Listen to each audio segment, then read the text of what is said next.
विवाहित पुरुष अर्कै केटीको चक्करमा लागेर आफ्नी घरकी प्यारी श्रीमतीलाई डिभोर्स दिने प्रोसेसमा हुँदै गर्दा त्यो केटीको बुवाले मरे तुल्य अवस्थामा पुर्याइदिइसके पछाडि भूपेन्द्र भने अहिले मरेको जिउँदो केही पनि थाहा नपाइकन अचेत अवस्थामा हस्पिटलमा लडेका छन्। आफ्नी श्रीमतीलाई त्यागेर डिभोर्स दिएर बिना सम्पत्ति उसलाई बिजोग बनाएर घरबाट निकालेर अर्की स्मार्ट केटी बिहे गर्छु भन्ने चक्करमा लागेका भूपेन्द्रलाई सो केटीका बुवाले पिटेर कुटेर यसरी अचेत अवस्थामा पुर्याइदिएका छन्। यस्तो अवस्थामा भने आफ्नै श्रीमतीले बाटोमा देखिसकेपछि आफूले माया गरेको श्रीमानलाई यस्तो हालतमा देखिसके पछाडि उनले सहन नसकेर अस्पताल लानुपर्छ भनेर आफ्नो दाजुसँग हार गुहार गरिन्।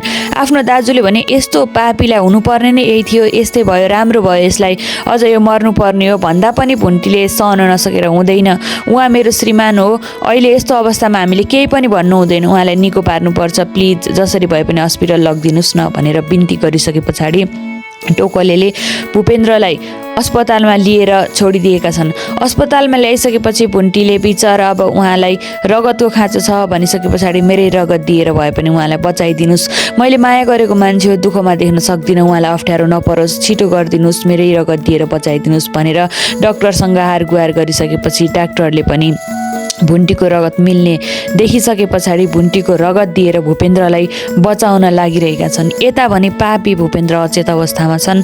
अर्कै केटी पट्टाउँछु, बुढी घरबाट लखेट्छु, डिभोर्स दिन्छु भनेर लागेका अहिले आफै लखेटिएर आफै कुटिए आफै पिटिए, पाप धुरीबाट कराउँछ भन्ने जस्तै भएको छ। भूपेन्द्रलाई यसरी कुट्नुमा भुन्टीलाई अपमान गरेकोले गर्दाखेरि उनले आफ्नो पाप भोगिरहेका छन्, सहिरहेका छन्। यता भने भुन्टीको मन बिचार यस्तो गर्ने श्रीमानलाई पनि बाटोमा जस्तो देखे पनि यत्तिकै छोडिदिने सट्टा उनलाई माया लाग्यो, उनले त्याग्न सकिनन्, उनले उपचार गर्न चाहिन्, किनकि भुन्टीले भूपेन्द्रलाई धेरै माया गर्छिन्, मनैबाट माया गर्छिन्। यस्तो पापी श्रीमानलाई त मर्न दिनु पर्थ्यो, जेसुकै होस् भनेर छोडिदिनु पर्थ्यो, तर पनि उनले छोडिनन्।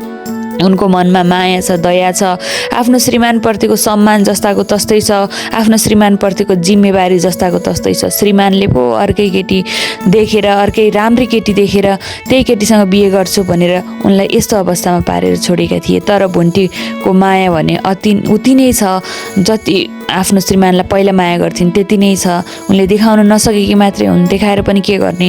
भूपेन्द्रले उनलाई त्याग्न चाहन्छन्, आफूसँग राख्न चाहँदैनन्, घृणा गर्छन्, अपमान गर्छन्, गरिबको छोरी भन्छन्, नराम्री भन्छन्, अनपढ भन्छन्। त्यसैले गर्दा भुन्टीले आफूलाई माया लाग्दै पनि उनले नदेखाएर यस्तो गर्न बाध्य भएकी हुन्। भुन्टीको नयाँ एपिसोड तपाईँहरूलाई कस्तो लाग्यो कमेन्ट गर्न नबिर्सनुहोला। साथै हाम्रो च्यानललाई पनि सब्सक्राइब गरेर यस्तै नयाँ भिडियो हेर्न सक्नुहुनेछ।